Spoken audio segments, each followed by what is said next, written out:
உழவர் சந்தைகளில் கூடுதல் வசதிகள் ஏற்படுத்துதல்.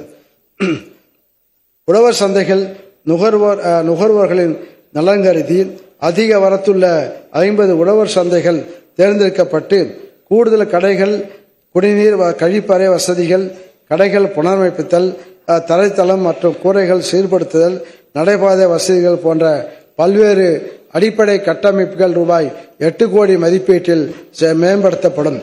இணைய வர்த்தகம் வாயிலாக உழவர் சந்தை காய்கறிகள் நுகர்வோர் இல்லத்திற்கே விநியோகம். உழவர் சந்தைகளின் செயல்பாடுகளை அதிகரித்து அடுத்த கட்டத்துக்கு எடுத்து செல்லும் வகையில் பசுமை காய்கறிகளை நுகர்வோர் தங்கள் இல்லத்திலேயே நேரடியாக பெற்றுக்கொள்ள ஏதுவாக மாவட்ட தலைமை இடங்களுக்கு அருகில் உள்ள உழவர் சந்தைகள் உள்ளூர் இணைய வர்த்தக தளத்துடன் இணைக்கப்படும். முதற்கட்டமாக தமிழ்நாட்டில் உள்ள 20 உழவர் சந்தைகளில் இத்திட்டம் செயல்படுத்தப்படும். வட்டாரங்கள் தோறும் தேர்வு செய்யப்பட்ட பொது சேகரிப்பு மையங்களில் வேளாண் விளைபொருட்கள் வர்த்தகம். அறுவடை காலங்களில் அதிக வரத்துள்ள ஒழுங்குமுறை விற்பனை கூடங்களில் வரத்தினை ஒழுங்குபடுத்தவும், வேளாண் விளைபொருட்களை எளிதில் சந்தைப்படுத்த ஏதுவாகவும் ஒழுங்குமுறை விற்பனை கூடத்தின் நீட்சியாக வட்டாரந்தோறும் பொது சேகரிப்பு மையங்கள் தேர்வு செய்யப்பட்டு வர்த்தகம் மேற்கொள்ள வழிவகை செய்யப்படும். உழவர் உற்பத்தியாளர் நிறுவனங்களுக்கு பொருளீட்டு கடன். அறுவடை காலங்களில் வேளாண் விளைபொருட்களின் அதிக வரத்தால் ஏற்படும் விலை வீழ்ச்சியிலிருந்து உழவர்களை பாதுகாக்கும் விதமாக ஒழுங்குமுறை விற்பனை கூடங்களில் வேளாண் விளைபொருட்களை இருப்பு வைக்கும் உழவர்களுக்கும் வணிகர்களுக்கும் வழங்கப்பட்டு வரும் பொருளீட்டு கடன் வசதியானது உழவர் உற்பத்தியாளர் நிறுவனங்களுக்கும் விரிவுபடுத்தப்பட்டு ரூபாய் 10 லட்சம் வரை வழங்கப்படும். வேளாண் விளைபொருட்களுக்கு தனித்துவ புவிசார் குறியீடு.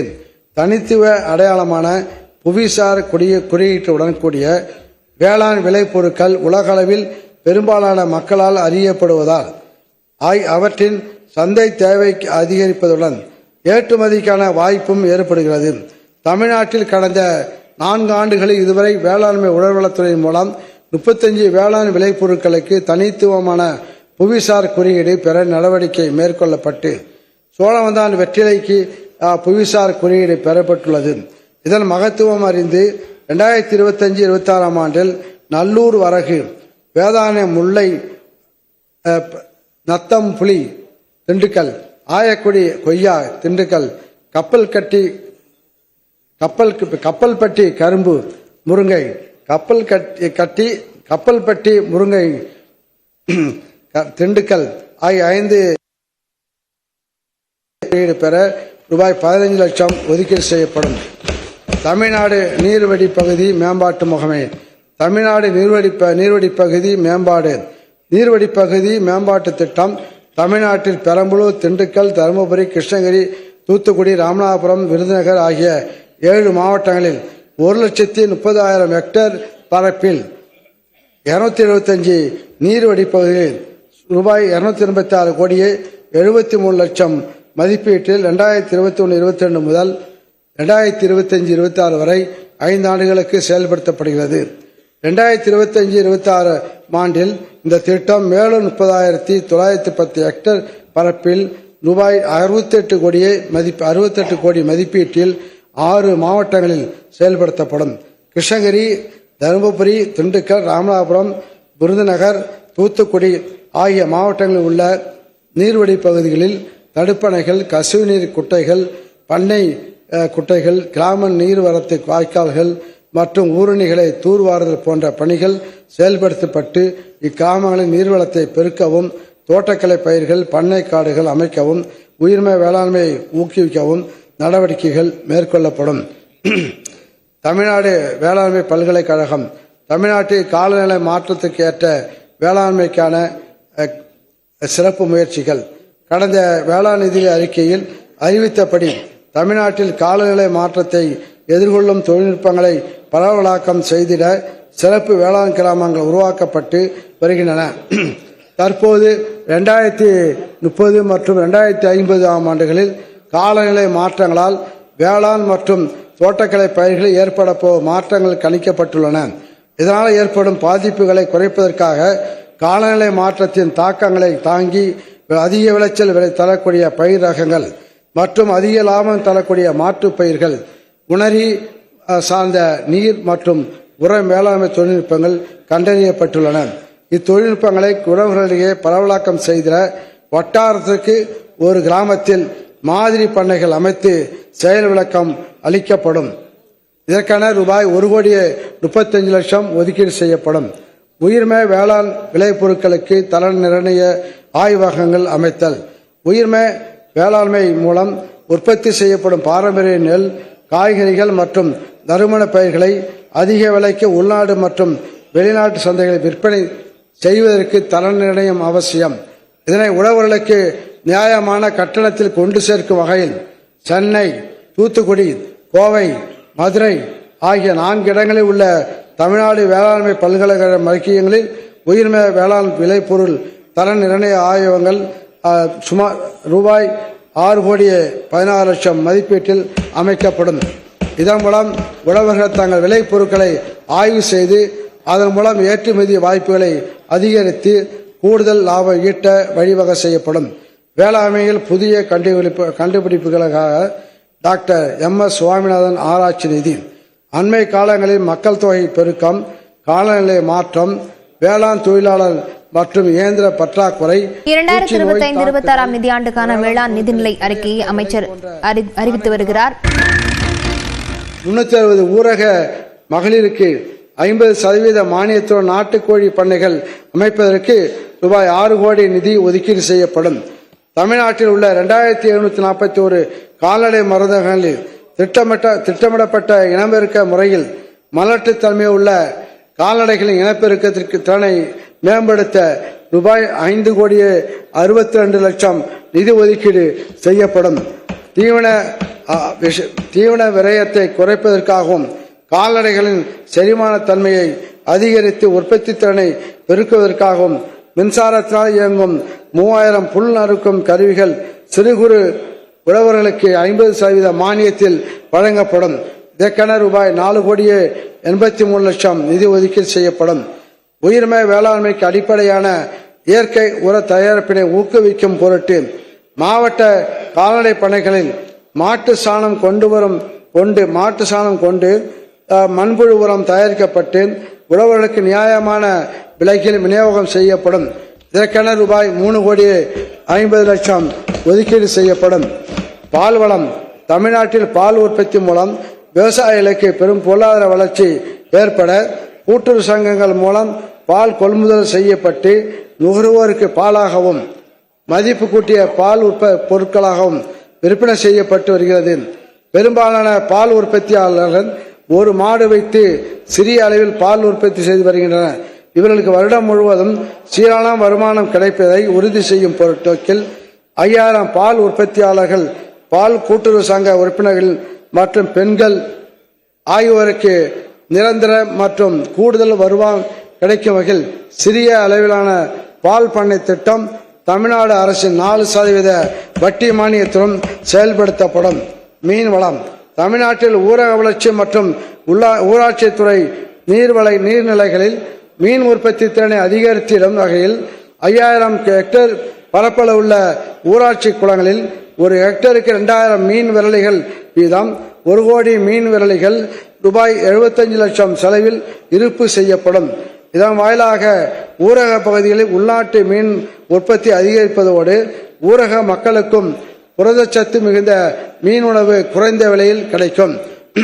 பெருகி வரும் அலங்கார மீன்களின் தேவையினை நிறைவு செய்து அதன் வாயிலாக வேலை வாய்ப்பினை உருவாக்கிட 56 வண்ண மீன் வளர்ப்பு அலகுகள் அமைத்திட ரூபாய் 1,55,00,000 மானியமாக வழங்கப்படும்.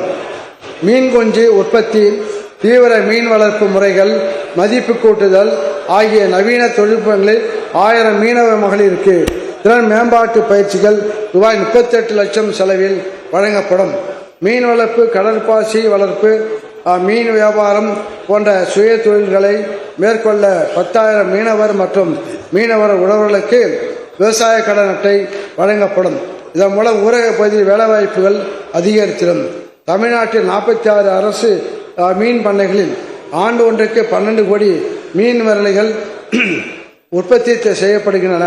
அதிகரிக்கும் மீன் விரலிகளின் தேவையினை கருத்தில் கொண்டு புதிய தாய் மீன்கள் கொள்முதல் செய்தல், மீன் குஞ்சு இருப்பு விகிதத்தினை அதிகரித்தல், கட்டமைப்பு வசதிகளை திறம்பட பயன்படுத்துவதன் மூலம் அரசு மீன் பண்ணைகளின் உற்பத்தி திறன் 15 கோடி மீன் விரலிகளாக அதிகரிக்கப்படும்.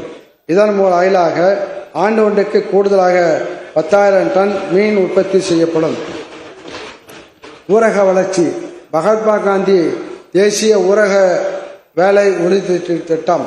மகாத்மா காந்தி தேசிய ஊரக வேலை உறுதி திட்டத்தின் கீழ் உள்ள 266 பணிகளில் 58 பணிகள் இயற்கை வள வேளாண்மைக்கெனவும், 58 பணிகள் கிராமப்புற கட்டமைப்புக்கெனவும், 150 பணிகள் பிரத்யேகமாக வேளாண் சார்ந்த பணிகளுக்காகவும் ஒதுக்கப்படுகின்றன.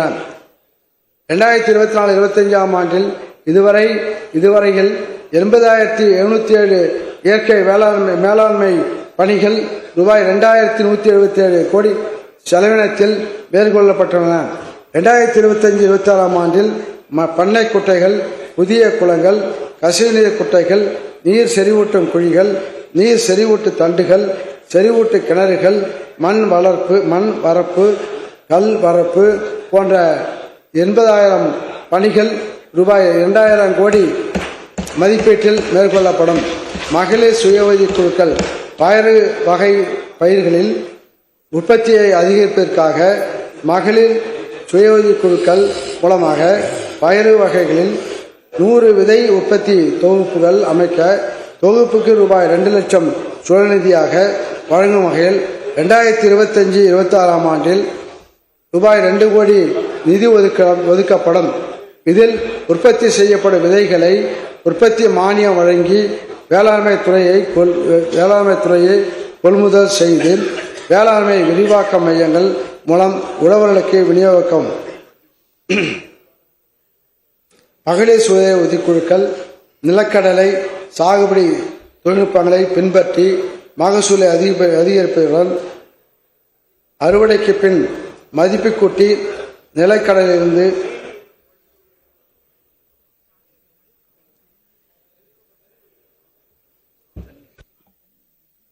நிலக்கடலை உற்பத்தி தொகுப்பில் ரூபாய் 4,50,00,000 மதிப்பில் அமைக்கப்படும். எரிசக்தி. உழவர்களுடைய நீர்ப்பாசன வசதியை மேம்படுத்துவதற்காக இதுவரை 23,74,741 இலவச மின் இணைப்புகளுக்கு மும்முனை மின்சாரம் வழங்கப்பட்டுள்ளன. 2024-25 ஆண்டு இலவச மின்சார மானியமாக இதுவரை ரூபாய் 6,962 கோடியே 93 லட்சம் வழங்கப்பட்டுள்ளது. 2025-26 ஆண்டில் உழவர்களுக்கு இலவச மின் இணைப்புகளுக்கு தேவையான கட்டணத் தொகையாக சுமார் ரூபாய் 8,186 கோடி நிதியினை தமிழ்நாடு மின் பகிர்மான கழகத்திற்கு அரசு வழங்கும். மாண்புமிகு பேரவைத் தலைவர்களே, பரப்பே தலைகாணி, வைக்கோலே பஞ்சுமெத்தை, வேர்வையே பெருங்குளியல், வெற்றுடம்பே பட்டாடை என வாழும் வெள்ளை உள்ளம் கொண்டவர்கள் உழவர்கள். அதனால்தான் உழவர்களின் நலன் பேணி அவர்தம் வாழ்வாரத்தை உயர்த்திடும் உயர் நோக்கத்துடனே செயல்பட்டு வரும் திராவிட மாடல் அரசு வேளாண்மையில் நிலையான வளர்ச்சி பெற்றிட பல சீரிய முயற்சிகளை தொடர்ந்து முன்னெடுத்து வருகின்றது. நெல்லும் உயிரன்றே, நீரும் உயிரன்றே, மன்னன் உயிர்த்தே மலர்தலை உலகம். அதனால் யான் உயிர் என்பது அறிகை, வேண்மிகு தானை வேந்தருக்கு கடனே. மக்கள் நெல்மணிகளையும் நீரையும் உண்டு வாழ்வர்கள்தான் என்றாலும் அந்த நெல்லும் அவர்களுக்கு உயிர் அன்று, நீரும் உயிரன்று, மன்னன் தான் அவர்களுக்கு உயிர். எனவே ஒவ்வொரு மன்னனும் தான் அவர்களுக்கு உயிர் என்பதை உணர்ந்து தான் உயிரை காப்பது போல குடிமக்களை காப்பாற்ற வேண்டும் என்று புறநானூற்று பாடலில் புலவர் மோசி கிரணார் கூறியுள்ளது போல் மக்களின் நலமே நல்லறம் என்று நல்லாட்சி செய்து வரும் மாண்புமிகு தமிழ்நாடு முதலமைச்சர் அவர்களின் வழிகாட்டுதலில் உணவு தானிய உற்பத்தியினை பெருக்கி மக்களின் உணவு தேவையை நிறைவு செய்து உழவர்களின் வறுமையை ஒழித்து அவர்தம் வாழ்க்கையை மேம்படுத்துதல், தமிழ்நாட்டு மக்கள் அனைவருக்கும் எப்பொழுதும் உணவு பாதுகாப்பினை உறுதிப்படுத்துதல், நஞ்சற்ற ஊட்டச்சத்து மிகுந்த உணவை அளித்தல், உழவர்களின் அடிப்படை தேவைகளை உணர்ந்து தொடர்ந்து வேளாண் தொழில் புரிய சீரிய முயற்சிகளை எடுத்து அவர்களை ஊக்கப்படுத்துதல், வேளாண்மை சிறந்திட இயற்கை அன்னை வாரி வழங்கியுள்ள நல் வளங்களை சீராக பயன்படுத்தும் முறைகளை கையாளுதல், வேளாண் பயிர்களுக்கு தேவையான இடுபொருட்கள் கிடைக்க செய்து அனைவரையும் உள்ளடக்கிய ஒருங்கிணைந்த நிலையான வளர்ச்சியை அடைதல் ஆகிய நற்பணிகளை செவ்வனே மேற்கொள்ள வேளாண்மை உழவு நலத்துறைக்கு வாய்ப்பினை வழங்கிய மாண்புமிகு தமிழ்நாடு முதலமைச்சர் அவர்களுக்கும் மாண்புமிகு துணை முதலமைச்சர் அவர்களுக்கும் என் நன்றியினை உரித்தாக்குகிறேன். 7 விதமான வேளாண் காலநிலை மண்டலங்களுக்கும் அங்கே சாகுபடி செய்யப்படும் பயிர்களுக்கும் ஏற்றவாறு தனி வேளாண் நிதி அறிக்கை தந்து உழவர் பெருமக்களின் வாழ்வு வளம் பெறவும் தமிழ்நாடு மக்கள் நலம் பெறும் பல்வேறு திட்டங்களை தீட்டி சொல்வதை செய்வோம் சொல்லாதையும் செய்வோம் என்று செயல்படுத்தி கண்ணை இமைகாப்பது போல் கண் துஞ்சாமல் உழவு நலன் காக்கும் மாண்புமிகு தமிழ்நாடு முதலமைச்சர் அவர்களின் வழிகாட்டுதலில் உழவு நலன் காக்கும் உன்னத பணிகள் சீரிய முயற்சிகளை எடுத்து மேன்மேலும் வலு சேர்த்து சீர்படுத்தி வேளாண் பெருமக்களின் வாழ்க்கையை தொடர்ந்து பலப்படுத்தும் வகையில் தயாரிக்கப்பட்டு வழங்கப்பட்டதே இந்த 5ஆம் வேளாண் நிதி அறிக்கையாகும். கடந்த 4 ஆண்டுகளில் செவ்வனே திட்டங்களை செயல்படுத்தியது போலவே வரும் நிதியாண்டுகளிலும் அறிவிக்கப்பட்ட திட்டங்களுக்கு நிதி ஒதுக்கீடு செய்து திட்டங்கள் அனைத்தையும் மேலும் சிறப்பாக செயல்படுத்த உறுதி கொள்வதில் பெரும் மகிழ்ச்சி அடைகிறேன். சீர்மிகு தமிழ்நாட்டின் 4 வேளாண் நிதி அறிக்கைகளையும் செவ்வனே தயாரித்து இந்த மாமண்டலத்தில் படைத்தது போலவே உழவர் நலன் பேணும் 5ஆம் வேளாண் நிதி அறிக்கையினையும் பல்வேறு சிறப்பு திட்டங்களும் உருவாக்கிட எனக்கு உறுதுணையாக இருந்த தலைமைச் செயலாளர் திரு நா. முருகானந்தம் ஐயப்பா அவர்களுக்கும் நிதித்துறை அரசு முதன்மை செயலாளர் உதயச்சந்திரன் IAS அவர்களுக்கும் வேளாண்மை உற்பத்தி ஆணையர் மற்றும் அரசு செயலாளர் தட்சாமூர்த்தி IAS அவர்களுக்கும் துறையினுடைய தலைவர்களுக்கும் எனது மனமார்ந்த நன்றிகளை தெரிவித்து கொண்டு விடைபெறுகிறேன். வாழ்க தமிழ், வாழ்க தமிழ்நாடு, வளர்க வேளாண்மை, ஓங்குக உழவு நலன். நன்றி, வணக்கம்.